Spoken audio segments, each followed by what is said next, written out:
బలరామ కృష్ణుల జననం. వసుదేవుడు దేవకి ఇరువురూ తమ వివాహం అనంతరం వారి స్వదేశమైన మధురకి బయలుదేరారు. వారి రథమును దేవకి సోదరుడైన కంసుడు రథమును నడుపుతూ వెళ్తున్నాడు.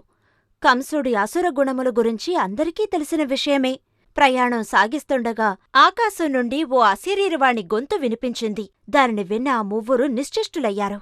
కంసా విను, దేవకికి జనించే 8వ సంతానం వల్ల నీవు అంతమవుతావు. అశరీరవాణి మాటలు విన్న కంసుడు భయభ్రాంతి చెందాడు. వెంటనే ఈమె జీవించి ఉంటేనే కదా ఈమె సంతానం వల్ల నాకు అంతం. ఈ క్షణమే ఈమెను వధించెదను. కంస, ఈమె నీ సహోదరి, ఏ పాపమూ ఎరుగదు.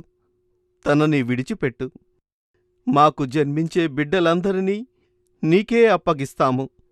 ఈమెను ఏమీ చెయ్యవద్దు. నీ మాటలను నమ్మి ఈమెకు ప్రాణభిక్ష పెడుతున్నాను, కాని నీవు నీ మాటను నిలబెట్టుకోవాలి. కంసుడు వసుదేవుడిని దేవకిని తన కారాగారములో బంధించాడు. శిశువు జన్మించిన ప్రతిసారీ కంసుడు కారాగారానికి వెళ్లి ఆ పసికందులను హతమార్చేవాడు.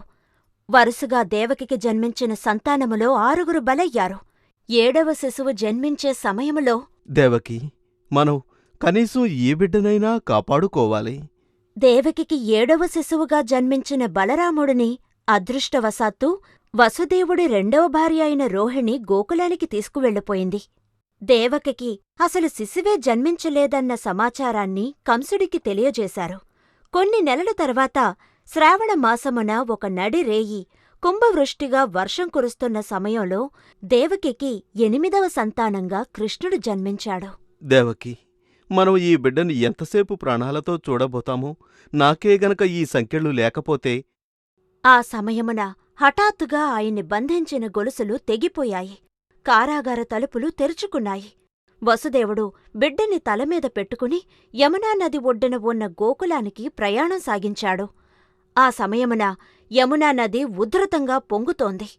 వసుదేవుడు నదిని సమీపించగానే నది 2 పాయలుగా చీలి వారికి మార్గాన్ని ఏర్పరిచింది.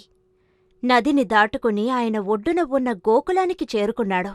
ఆ సమయమున నందగోపాలుడి ఇంటి నుండి ఓ శిశువు ఏడుపు వినిపించింది. ఆ, ఏదో పసిబిడ్డ ఏడుపు వినిపిస్తుంది. ఆడపిల్లని కంసుడు ఏమీ చేయడనుకున్న వసుదేవుడు తన వద్దున్న కృష్ణుణ్ణి ఉయ్యాల్లో పడుకోబెట్టి అక్కడున్న ఆడపిల్లని తీసుకుని కారాగారానికి తిరుగుముఖం పట్టాడు. చెరసాలికి చేరుకోగానే వాటంతటవే తలుపులు మూసుకున్నాయి. కొద్ది సమయం తర్వాత కంసుడు కారాగారానికి వచ్చాడు. ఈ ఆడపిల్ల వల్ల నీకు ఎలాంటి హాని జరగదు కంసా.